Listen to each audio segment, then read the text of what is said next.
أعوذ بالله من الشيطان الرجيم بسم الله الرحمن الرحيم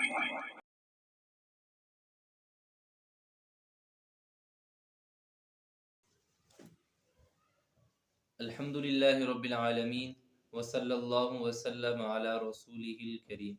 گزشتہ آیات میں اللہ رب العزت نے بنی اسرائیل پر ایک انعام کا تذکرہ کیا اور ایک ان کی سزا کا تذکرہ کیا۔ اللہ رب العزت نے ان کی سزا کے مختلف اسباب بیان کیے ہیں۔ ایک سبب تو یہ بیان فرمایا کہ بما کانوا یفسقون، کہ یہ ان کی اپنی سرکشی اور بغاوت کا نتیجہ ہے کہ اللہ رب العزت نے ان پر طاعون جیسی وبا کو پھیلا کر ان کے تقریباً 70,000 آدمی اس طاعون کی بیماری میں موت کے گھاٹ اتر چکے تھے۔ اللہ رب العزت مزید ان کی سرکشی اور بغاوت کی تصویر کھینچتے ہوئے ارشاد فرماتے ہیں کہ تمہیں یاد ہے کہ جب تم نے موسیٰ علیہ السلام سے یہ کہا تھا فَادْعُ لَنَا رَبَّكَ يُخْرِجْ لَنَا مِمَّا تُنبِتُ الْأَرْض، کہ اے موسیٰ اپنے رب سے کہو کہ ہمیں زمین سے اگنے والی چیزیں چاہیے۔ اب یہاں ذرا رک کر غور کیجئے کہ یہ ایک پیغمبر کے ساتھ کس طرح نازیبا الفاظ استعمال کر رہے ہیں۔ ایک جلیل القدر پیغمبر کو کتنے غلط الفاظ سے اللہ رب العزت سے دعا کرنے کے لیے کہہ رہے ہیں کہ فَادْعُ لَنَا رَبَّكَ، کہ اپنے رب سے کہو کہ ہمیں یہ چیز چاہیے۔ حالانکہ ان کو بھی اس بات کا بخوبی علم ہے کہ سب کا رب ایک ہے، ایک اللہ سب کا رب ہے جو سب کو پالنے والا ہے،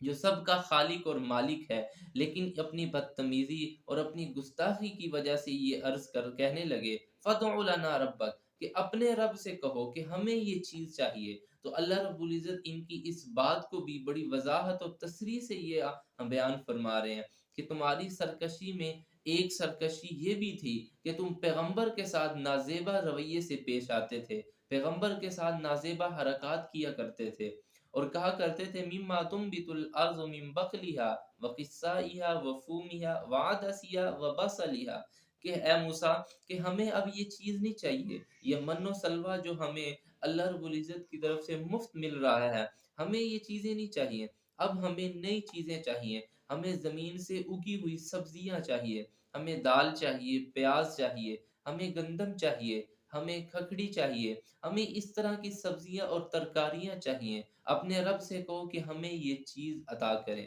اللہ رب العزت نے ان کی ان گستاخی کی تصویر کھینچتے ہوئے یہ قیامت تک کے لیے انہیں یہ کہہ دیا کہ اچھا اب تم یہ چیزیں چاہتے ہو، یہ چیزیں مانگتے ہو، تو جاؤ اس جگہ سے نکل جاؤ، تم کسی شہر میں چلے جاؤ، اہبطوا مصرا فإن لکم ما سألتم، ٹھیک ہے تمہیں دنیا کی کچھ چیزیں مل جائیں گی، تم یہاں سے ہجرت کر کے اس وادی سے نکل کے کسی بستی میں چلے جاؤ، تمہیں میں چیزیں یہ دے دوں گا، لیکن ایک بات یاد رکھو، تم نے جو سرکشی اور بغاوت کا راستہ اختیار کیا ہے۔ پھر اللہ رب العزت نے مزید ان کی قباحت اور شناعت اور ان کی مزید سرکشی کو بیان کرتے ہوئے فرمایا کہ ذالک بانہم کانوا یکفرون بآیات اللہ، کہ ان کی جہاں سرکشی اور بغاوت کی بہت سی صورتیں ہیں، ایک صورت یہ ہے کہ یہ اللہ کی آیات کا انکار کیا کرتے تھے۔ انکار کی ایک صورت یہ تھی کہ یہ اللہ کے حکم کو ماننے سے بالکل انکار کر دیا کرتے تھے کہ ہمیں اللہ کا یہ فیصلہ، یہ حکم منظور نہیں ہے۔ ایک صورت یہ تھی کہ اللہ کا حکم اور فیصلہ تو مان لیتے تھے، لیکن اس میں اپنی خواہشات کے مطابق، اپنے نفس کی خواہشات کے مطابق تعویلات کیا کرتے تھے اور ایسا معنی کیا کرتے تھے کہ اللہ کا حکم بالکل اس سے محو اور مٹ جاتا تھا۔ جیسے اللہ رب العزت نے انہیں یہ 70 آدمیوں کو کوہ طور پر ہم کلام ہو کر کہا کہ تمہیں میں نے جو کتاب دی ہے موسیٰ علیہ السلام کو کہ تم اس پر عمل کرو اور اگر کمی کوتاہی ہوگی تو میں معاف کرنے والا ہوں۔ ان لوگوں نے اپنے لوگوں کے پاس آ کر یہ کہہ دیا کہ اللہ رب العزت فرما رہے ہیں کہ جس پر عمل ہو سکے کر لو اور جو نہ ہو سکے اسے چھوڑ دو۔ تو ان لوگوں کی یہ بھی ایک عادت تھی کہ اللہ کے حکم کو تبدیل کر دیا کرتے تھے، اللہ کے حکم کو جہاں انکار سے نہ مانتے تھے وہاں تبدیل کر دیا کرتے تھے۔ تو اللہ فرماتے ہیں ایک بغاوت اور سرکشی ان کی یہ تھی کہ یہ اللہ کی آیات کا انکار کر دیتے تھے یا اس میں ایسی تبدیلی کرتے تھے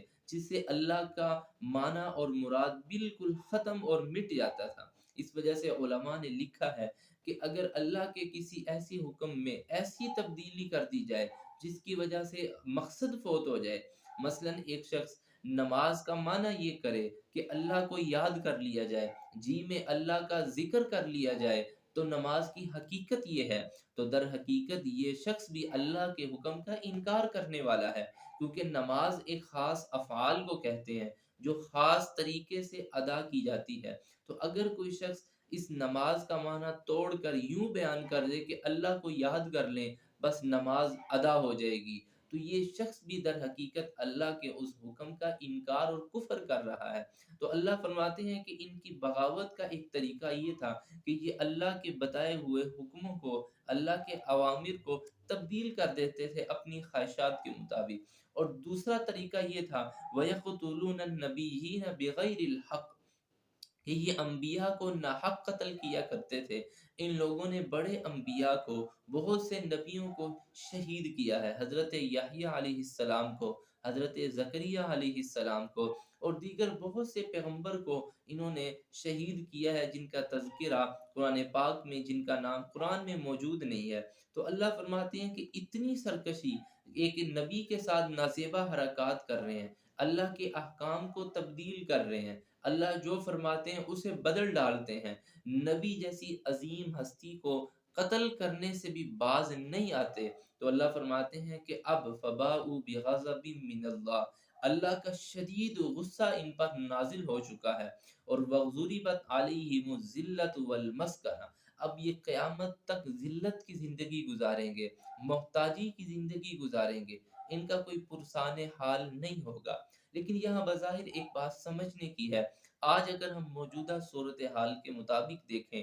तो इसराइल तो, वो यहूद जो अपने आप को बनी इसराइली कहते हैं, वो तो बड़े खुशहाल नज़र आते हैं। उनकी ताकत तो बज़ाहिर हम ईमान वालों से ज़्यादा है, लेकिन अल्लाह फरमा रहे हैं कि ये हमेशा की खारी में रहेंगे, हमेशा मस्कनत और मुहताजी में रहेंगे। तो यहाँ ये बात समझ लीजिए कि जहाँ तक इनकी हुकूमत का ताल्लुक है, इनकी सियासी ताकत का ताल्लुक है, तो ये सिर्फ़ चंद कुव्वतों के सहारे पे खड़े हैं, ये दूसरों की बैसाखियों पर खड़े हैं। दर हकीकत इनकी अपनी कोई सियासी कुव्वत नहीं है। अगर वो चंद कुव्वतें, आलमी कुव्वतें आज इनसे हट जाएँ, आज इनको किनारे पर लगा दें, तो इनकी वही ज़िल्लत, वही ख़ारी शुरू हो जाएगी। और जहाँ तक इनके माल का ताल्लुक है,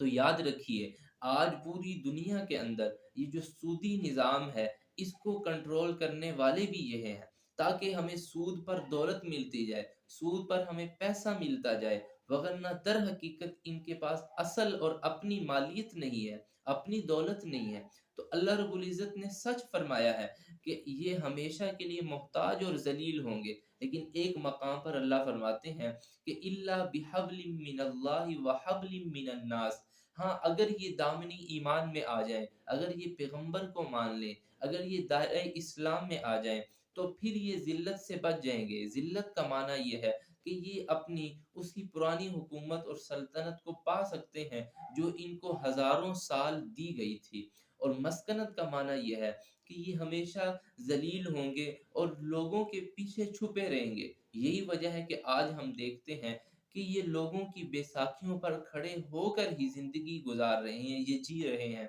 अल्लाह फरमाते हैं इल्ला बिहब्लिम मिनल्लाहि, या तो ये अल्लाह की रस्सी को थाम लेंगे, व हब्लिम मिनन नासी, और एक सूरत ये है इनकी ज़िल्लत और मोहताजी से छुपने की, कि ये लोगों की कुव्वतों को इस्तेमाल करके, लोगों की ताकतों के सहारे वे अपनी कुछ हुकूमत कायम कर सकते हैं, कुछ पुरसाने हाल, कुछ अच्छी ज़िंदगी गुज़ार सकते हैं बज़ाहिर दुनिया की। लेकिन दर हकीकत हमेशा की ज़िल्लत और मोहताजी अब इनका मुक़द्दर हो चुकी है। इन्होंने अंबिया के साथ बुरा सलूक किया, इन्होंने अल्लाह के अहकामात के साथ नाज़ेबा हरकत की, अल्लाह के अहकामात को तब्दील किया। अब अल्लाह का भी ये अज़ली फ़ैसला है कि दुनिया में भी इनके साथ यही मामला होगा, और कल क़यामत के दिन जो भी शख़्स दायरे इस्लाम में नहीं है, उसका जन्नत में कोई ठिकाना नहीं है। अल्लाह ताला हमें समझने की तौफ़ीक अता फ़रमाए। व आखिरु दावाना